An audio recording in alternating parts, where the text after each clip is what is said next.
क्या आप सुझाव और सजेशन लगाएं? कल महाकुंभ के महापर्व में अब तक की सबसे बड़ी भीड़ अपेक्षित है। 10-12 करोड़ लोग आने की हमारी उम्मीद है। हमने सारे इंतजाम किए हुए हैं, सारी व्यवस्थाएं की हुई हैं। ट्रैफिक मैनेजमेंट से लेकर के आर्टिफिशियल इंटेलिजेंस वाले कैमरे, पीने के पानी के लिए वाटर एटीएम, शौचालय, बिजली के खंभों पर नंबरिंग, यहाँ घाटों के किनारे आप देख सकते हैं कि जो खंभे लगे हुए हैं उन पे भी नंबरिंग की गई है। ये सारी व्यवस्थाएं हम लोगों ने की हैं।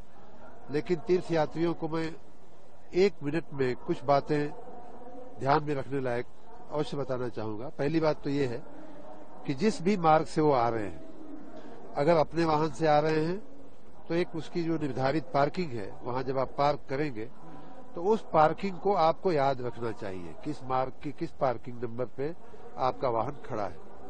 वहां से आपके लिए जो सबसे नजदीक का घाट है उसके बारे में वहां पूछ लेना चाहिए कि हम किस घाट पे जाएं, किधर से जाएं, तो हमारे लिए सुविधा रहेगी। ये दूसरी बात हो गई। तीसरी बात कि अगर आप बस से आ रहे हैं, पब्लिक ट्रांसपोर्ट से आ रहे हैं, तो किस बस स्टेशन पे आप उतरे हैं उसे याद रखना चाहिए, और वहां से किस घाट पे आपको जाना चाहिए उसे आप वहां पूछ लें, और फिर वापस उसी बस स्टेशन पे वहां की सर्विस के लिए आपको वो सर्विस मिलेगी। तीसरी बात, रेलवे की भी बहुत सारी सेवाएं इस समय चलाई गई हैं, स्पेशल सेवाएं भी चलाई गई हैं।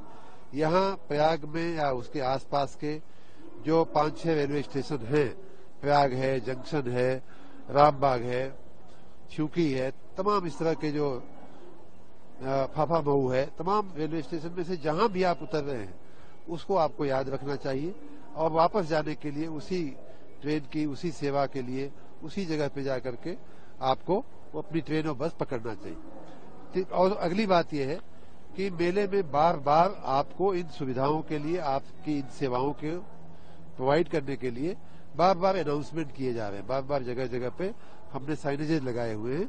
उस अनाउंसमेंट पे या लगाए हुए साइनेज पे भी आपको जो बताया जा रहा है उसका भी आपको ध्यान रखना चाहिए।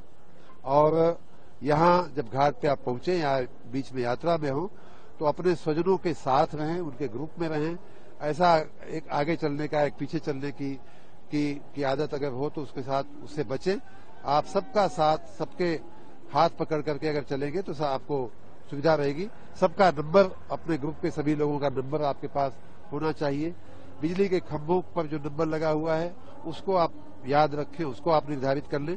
घाट पर जब आप नहाने आते हैं तो आप देख रहे होंगे कि जिन घाटों पे जो खंभे लगे हैं उन पे जो अनाउंसमेंट हो रहा है, जो स्पीकर लगे हुए हैं, उसी के नीचे घाटों पे नंबर भी लिखा हुआ है।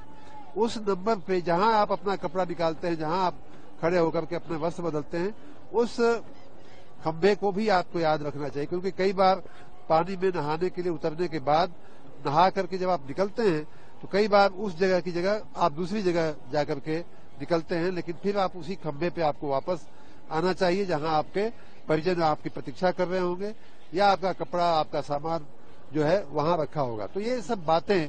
और अंतिम बात कि स्वच्छता का ध्यान रखें, नदी को स्वच्छ रखें, घाटों को स्वच्छ रखें, कोई भी चीज अपने पास की इधर उधर न फेंकें।